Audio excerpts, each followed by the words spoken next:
Student, और chapter 8 में हमें क्या पढ़ना है? What is wind, how does temperature effect air and how are winds caused. ठीक है, तो बच्चों हमने कल की क्लास में क्या देखा था कि क्या पढ़ा था कि एयर प्रेशर को कैसे मेज़र किया जाता है। उसके लिए एक डिवाइस होती है जिसका नाम बैरोमीटर है।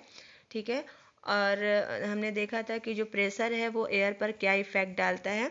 तो प्रेशर की वजह से जो एयर है वो हायर प्रेशर रीजन से लोअर प्रेशर रीजन की तरफ मूव करते हैं, जिसकी वजह से विंड्स कॉज्ड होते हैं और वेदर चेंज होते हैं। ठीक है, तो आज हमें देखना है व्हाट इज़ विंड।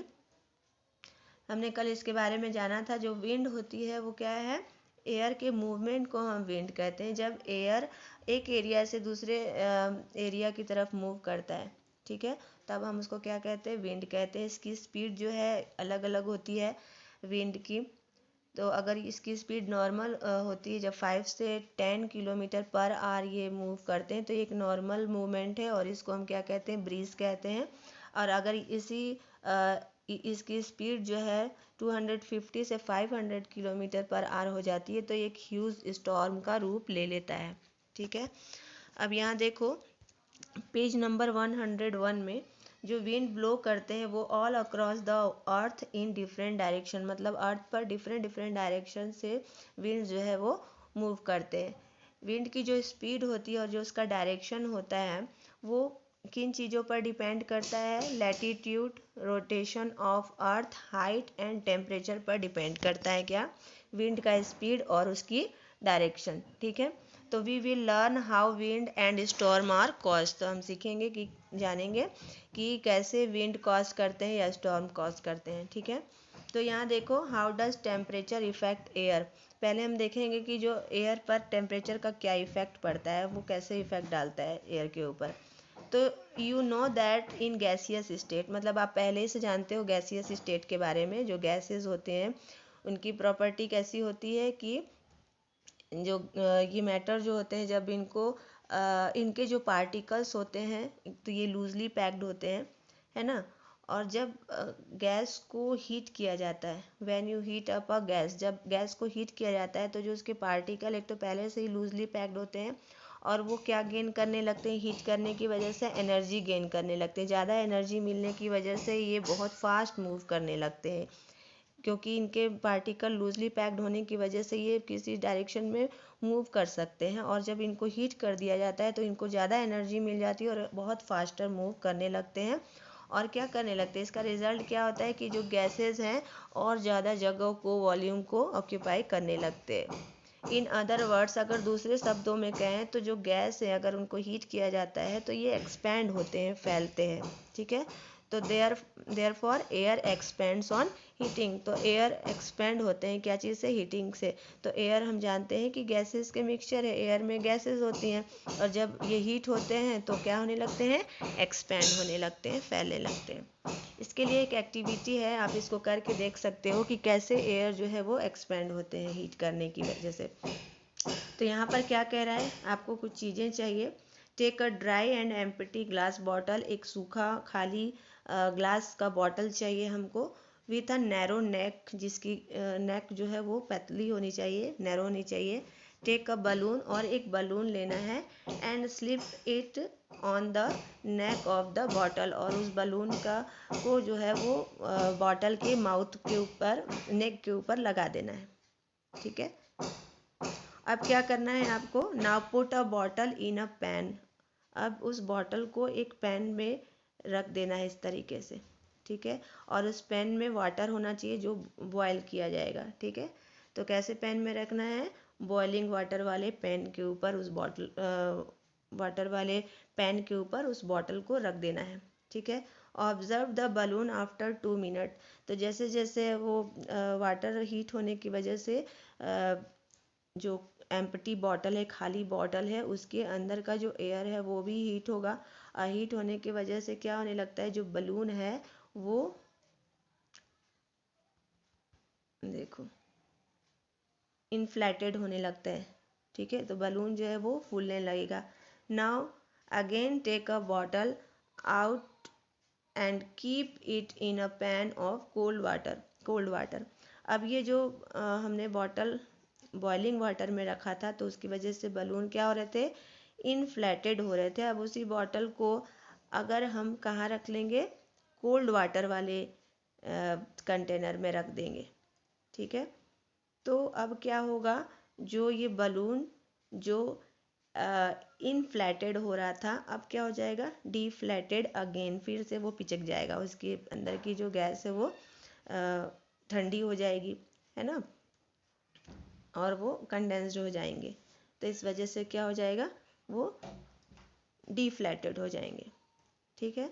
तो हमने क्या देखा, जब हॉट वाटर वाले टब में हमने उस बॉटल को रखा था तो उसके अंदर की जो एयर थी वो हीट होने की वजह से एक्सपैंड होने लगी, फैलने लगी, और जगह उसको निकलने के लिए जगह नहीं मिल रहा था।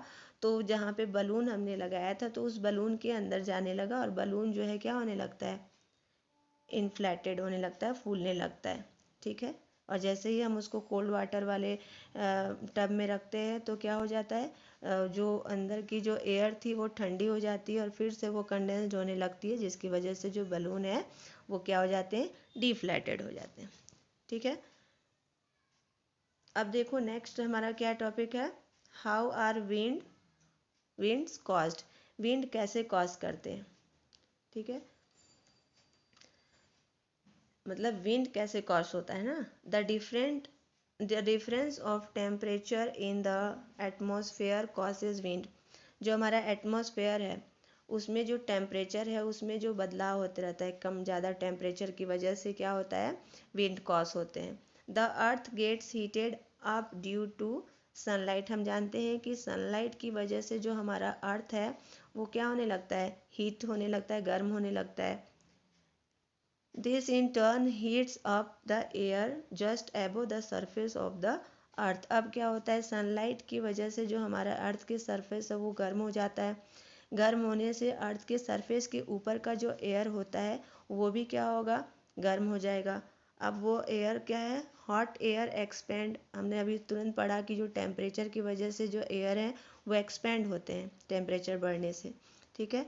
तो hot air expand and becomes less dense and light, जब एयर एक्सपेंड होंगे हीट होने की वजह से तो वो कैसे हो जाएंगे, लेस डेंस हो जाएंगे, मतलब उसकी डेंसिटी कम हो जाएगी और वो हल्के हो जाएंगे, है ना। अब हल्के होने की वजह से क्या होगा, दिस रिड्यूस द प्रेशर, उसमें उनका प्रेशर क्या हो जाएगा, कम हो जाएगा। And an area of low pressure is created, और वहाँ पे कैसा हो जाएगा, एक लो प्रेशर एरिया बन जाएगा। जब एयर हीट होंगे तो वो क्या होंगे, एक्सपेंड होने लगेंगे, फैलने लगेंगे, एक्सपेंड होने की वजह से उनकी डेंसिटी कम हो जाएगी और लो प्रेशर एरिया वहाँ पर बन जाएगा, कहाँ पर, अर्थ के सरफेस के ऊपर। द वार्म एयर राइजेज, अब एयर जो है वार्म हो चुका है, हल्का हो चुका है, तब वो क्या होगा, राइज होगा, मतलब ऊपर की तरफ जाएगा। एज इट राइजेज, जैसे ही एयर अर्थ के सरफेस के ऊपर का एयर जो है राइज होने लगता है, ऊपर जाने लगता है, तो क्या होता है, it losses energy and cools, जैसे जैसे ऊपर जाता है फिर उसकी एनर्जी जो होती है हीट होने की वजह से, जब उसको ज़्यादा एनर्जी मिल गई है अब वो एनर्जी लॉस होने लगेगी, ख़त्म होने लगेगी, लूज़ होने लगेगी उसकी एनर्जी, और वो ठंडे होने लगेंगे ऊपर जाने के साथ साथ। वंस इट इज़ कूल, जब एक बार वो फिर ऊपर जाने के बाद एयर जो है वो ठंडा हो जाएगा तो it contracts and becomes heavy, ऊपर जाने के बाद ठंडा होगा एयर और फिर से उसके पार्टिकल जो है वो कॉन्ट्रैक्ट होने लगेंगे, पास आने लगेंगे, और फिर एयर क्या हो जाएगा, हैवी हो जाएगा। This increases the density of air, और इसकी वजह से जो एयर की डेंसिटी ऊपर की साइड में है वो कैसी हो जाएगी, फिर से बढ़ जाएगी। And create an area of high pressure, और ऊपर की तरफ क्या हो जाएगा, हाई प्रेशर हो जाएगा। This air starts to move, अब एयर क्या करेंगे, जहाँ पे हाई प्रेशर बन चुका है एयर का, अब वहाँ पर से जो एयर है वो मूव कर देंगे, क्या करना, स्टार्ट करना, मूव कर देंगे, किधर की तरफ, लो प्रेशर एरिया की तरफ। कहाँ, वो कहाँ पर है, डाउनवर्ड्स है, नीचे की तरफ। तो हमने क्या देखा था कि अर्थ का, अभी यहाँ पर थोड़ा सा रीडिंग कर लेते हैं, दिस कांस्टेंट मूवमेंट, अब ये जो मूवमेंट हो रहा है लगातार of air from a high pressure region to a low pressure region creates wind, अब जो मूवमेंट हो रहा है हाई प्रेशर से किधर हो रहा है, लो प्रेशर रीजन की तरफ हो रहा है, इसकी वजह से क्या हो रहा है, विंड क्रिएट हो रहा है, ठीक है। अब देखो एक्चुअली में यहाँ पे पिक्चर में होता क्या है, जो हमारा अर्थ का सरफेस है ना, जब सन की जो हीट है, सनलाइट है, वो हमारे अर्थ पर पड़ती है, जिसकी वजह से जो सरफेस है वो क्या हो जाता है, हीट हो जाता है, गर्म हो जाता है। अब जब गर्म होगा तो इस सरफेस के ऊपर जो एयर होगा वो वो भी हीट होगा। हीट होने की वजह से एक्सपेंड होगा, और एक्सपेंड होगा तो उसकी डेंसिटी कम होगी, वो हल्की हो जाएगी, और वो कहाँ जाने लगेगा, एयर ऊपर की तरफ राइज अप होगा, है ना। और ऊपर जाएगा तो इस एरिया में क्या हो गया, लो प्रेशर बन जाएगा, जगह खाली होने लगती है। अब एयर जो है ऊपर जाने के बाद क्या होने लगते हैं, ठंडे होने लगते हैं। ठंडे होने की वजह से कंडेंस्ड होने लगेंगे, और वहाँ पर क्या हो जाएगा, हाई प्रेशर एरिया बन जाएगा, एयर की डेंसिटी ज़्यादा हो जाएगी। अब जब डेंसिटी ज़्यादा हो जाएगी तो हमने पहले क्या पढ़ा है कि एयर जो है वो हायर प्रेशर एरिया से लोअर प्रेशर एरिया की तरफ मूव करते हैं। तो ऊपर की तरफ ज़्यादा डेंसिटी है तो इधर से एयर के पार्टिकल्स किधर मूव करेंगे, लोअर प्रेशर एरिया की तरफ मूव करेंगे। ठीक है, तो इस तरह से बार बार ये क्या होने लगेगा, यहाँ से लो प्रेशर एरिया क्रिएट होगा, फिर वो एयर ऊपर जाएगा, फिर ऊपर जाकर हाई प्रेशर एरिया क्रिएट होगा, हाई प्रेशर से फिर लोअर प्रेशर एरिया की तरफ मूव करेंगे एयर। तो इसी तरह से क्या होता है, विंड कॉज होता है।